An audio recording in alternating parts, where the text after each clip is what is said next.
Hi guys, I'm Christina Benjamin, author of the Geneva Project series.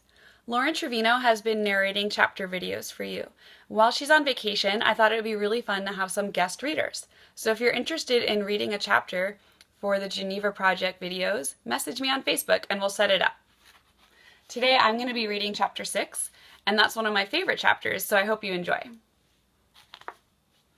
Nova was right. Nothing was the same after that day. We sat behind our palm in the courtyard for hours while he filled me in on all the details that would change my life forever and would set into motion a chain of events that would change Hullaby Island forever. He recounted the confrontation with Gemma in the field when she hit me. This much I remembered, but the bizarre thing was how she had suffered the same injury as she inflicted upon me, without me or anyone else ever laying a hand on her. I was at a loss for how this could be possible. But Nova had some theories of his own on why this happened. He proceeded to fill my head with the fairy tales and legends of our island. I say fairy tales because surely I thought none of this could be true. But I later learned Nova was just beginning to open my eyes to the strange and wondrous world of the island I called home. Nova told me the legend of Lux and how Hullaby Island had once been a flourishing land of peace, equality, and harmony. Lux was so large and expansive that it dotted the entire coast of our island with its shimmering white stone buildings.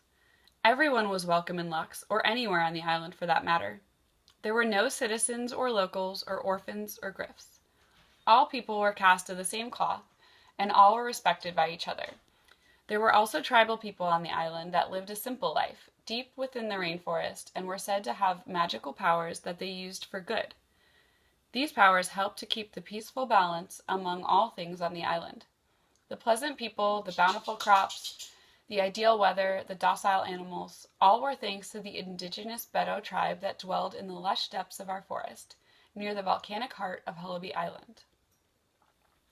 Of course, as every fairy tale goes, things could not stay this good forever. A simple man named Raven would have ultimately destroyed this utopic paradise. He was a man who always needed more.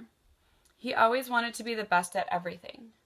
He was never satisfied by what he already had or where he'd already been. For Raven, contentment didn't exist. He first focused on building his muscles and sculpting his body into the perfect specimen that even the gods would admire. After achieving this perfect body, he decided he needed the perfect home. He picked a site on the highest cliff above all his neighbors. He spent years erecting his white stone palace. It was the largest home Lux had ever seen, and everyone came to admire it. Raven loved the attention and bathed in the power it made him feel. But still, he needed more. He set out to find himself a wife to live in his enormous white home. Of course, not any woman would do. He was looking for the most beautiful woman on the island, and he was so arrogant in his quest that he abandoned the idea of loving his wife and held an audition to find her based solely on beauty. Women from everywhere flocked to Raven, hoping to be selected as his wife. But Raven wasn't impressed. All the women looked the same. They were all tan with dark hair and dark eyes, just as he was, and as was everyone on the island. He wanted to have something special that no one else had. On the third day of his auditions, he grew hopeless that he would ever find anyone that could be as beautiful and perfect as he was, and was about to settle on an athletic girl named Tonya when he saw her. Her name was Mora, and she was walking along the soft sandy streets with her mother, carrying baskets of exotic fruit from the forest upon her golden blonde head.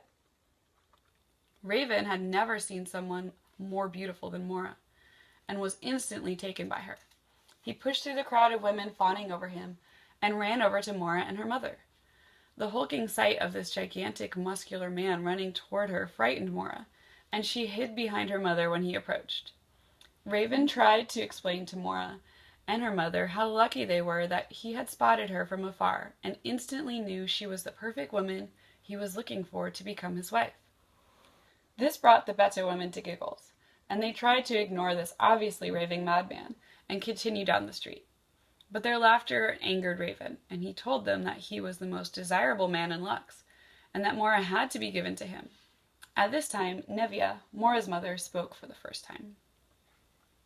She explained that she and her daughter lived in the forest with the Beto people, And while they were flattered by Raven's admiration, they would both be returning home after they'd finished trading their fruit. Raven was stunned by Nevia's boldness to defy him, her daughter. He saw that there was no use reasoning with the old Beto mother, so he picked up Mora and threw her over his shoulder and ran up the hills to his home. Mora was terrified of Raven. She screamed for her mother the whole way to Raven's home. He tried to quiet her and convince her that she would be happy with him, but she only begged harder to be returned to her family. So this frustrated Raven, and he locked her away for the night. Each day he would try to win her over with lavish gifts and sweet words, but each day Mora grew more frightened. Nevia sat outside Raven's home every day, chanting and pleading with him to release Mora, or she would have no choice but to summon the island gods for help. Raven grew desperate that someone, perhaps even the gods themselves, would eventually come and take Mora away. So one night he took her from her room and led her out the back door of his house. At first, Mora was elated. This was the first time she'd been outside in weeks. She stared up at the bright, moonlit sky and drank in the beauty of the stars. Her flaxen blonde hair seemed to come to life in the moonlight, dancing across her slender shoulders and down her back. Raven grabbed her wrists and pleaded with her once more for her to love him. But when she turned her clear blue eyes away from him, he knew he would never win her. So he did the only thing he thought would guarantee that no other man could best him by winning Mora's heart. He threw her from the cliffs of his home into the dark, greedy sea. Mora's fateful scream woke Nevia, and when she found out what Raven had done, she was inconsolable with fury and rage. She returned to the Beto people and told her family of the grave misfortune that had befallen their beloved Mora. They were all shocked and devastated by the news, but none more so than her twin sister Nessia. Nessia and Mora were identical twins, and she had always shared a special bond with her sister beyond their delicate pale skin, blue eyes, and blonde hair. Their connection was so deep that Nessia was said to have felt her sister's pain when Raven kept her captive and finally killed her. She went to the tribe's leaders and demanded that her sister be avenged. Jaka, the Beto's leader, said the only way to appease the gods and restore balance after Mora's death would be to sacrifice Raven into the volcano, and then everything would be forgiven and could start anew. But of course Raven would not comply with such a thing, and secretly Nessia was happy, because she believed Raven deserved to suffer a death far worse than that. So the Beto people released a wrath upon Lux that had never been seen before. A war broke out between the people of Lux and the Beto tribe. Although no one in Lux condoned what Raven had done to Mora, none of them would help the Betos stand against Raven. The Betos saw this as a traitorous act against their people, and went after everyone in their way to avenge her death. The people of Lux had no choice but to fight back and fiercely defend their homes and families from the ruthless Beto warriors that pillaged and burned their once beautiful city. Without the Beto tribe using their power for peace on the island, things quickly changed. There were divisions between the populations, the weather turned turbulent, and the citizens of Lux began to take notice of the treacherous wildlife that surrounded them. The regal tar cats they once revered became savage, bloodthirsty beasts. The indigenous plants of the island swiftly overtook the crops, and the hostile waters made it impossible to fish or trade by sea. For 4 years, Halabi Island was locked in this tumultuous battle that nearly destroyed all of Lux. It is said that Nessia made it her goal to find Raven and avenge her sister. She was fueled by such hatred that she became somewhat of a legend herself. She was feared by all because she no longer felt any allegiance to her people or those in Lux. She was ruthless and would kill anything that crossed her on her mission to destroy Raven. On her quest, she found herself spending a great deal of time in solitude, hiking the cliffs and mountainous shorelines of the island in search of Raven. One day, she slipped and fell, injuring herself badly. She had lost all hope of rescue when suddenly a young man appeared. He approached her without fear, although he surely knew who she was from her tribal attire and long blonde mane. He was wearing traditional white linen pants and shining gold cuffs. He was clearly from Lux and not a friend. but he helped her nonetheless. Nessia was confused by his kindness, and as she stared into his light blue eyes, the light in them reminded her of her sister Mora, and the kindness and love she had always shown others. Hadn't her own eyes looked this same way not too long ago? She began to weep at the thought of how much Mora would have hated this bloody war being fought over her. Nessia began doubting her motives, and spending more time with this man called Kai. She was stirred by the feelings she held for this kind stranger that cared for her and nurtured her injuries. She soon found she was in love with him, and him with her. And what's a fairy tale without forbidden love, after all?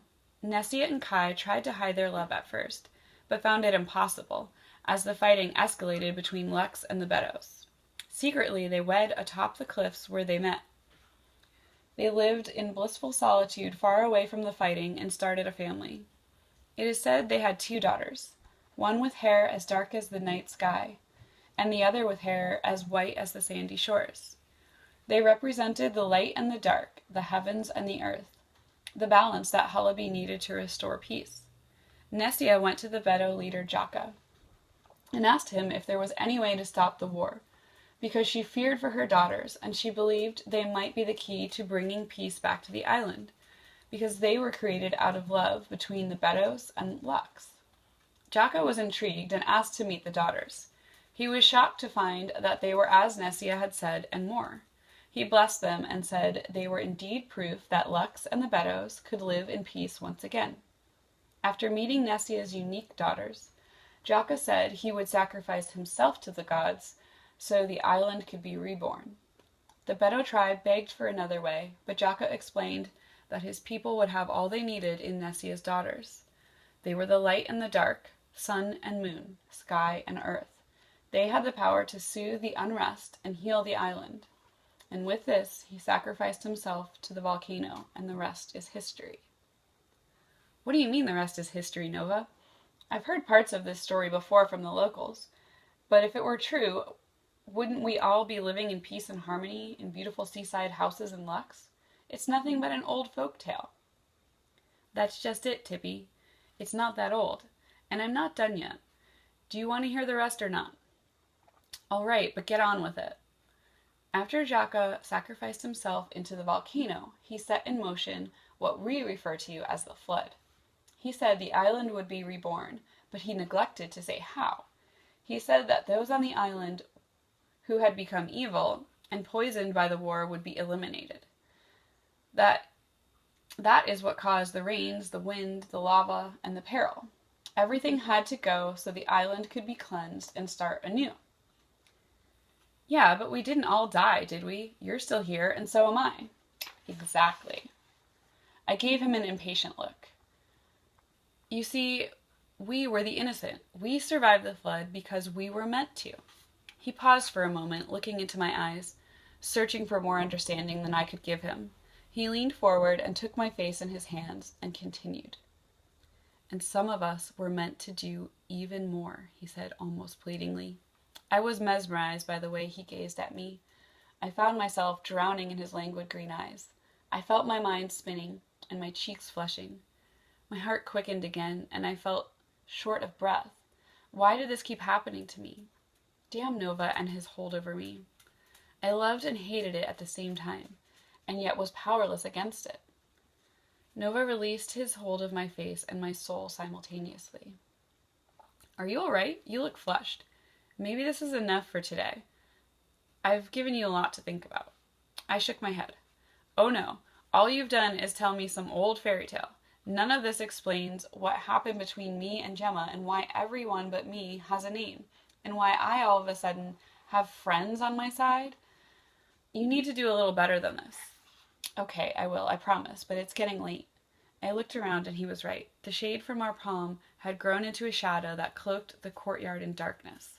My time with Nova had slipped away too quickly as usual. Nova, you missed flood work. Let me worry about that, okay?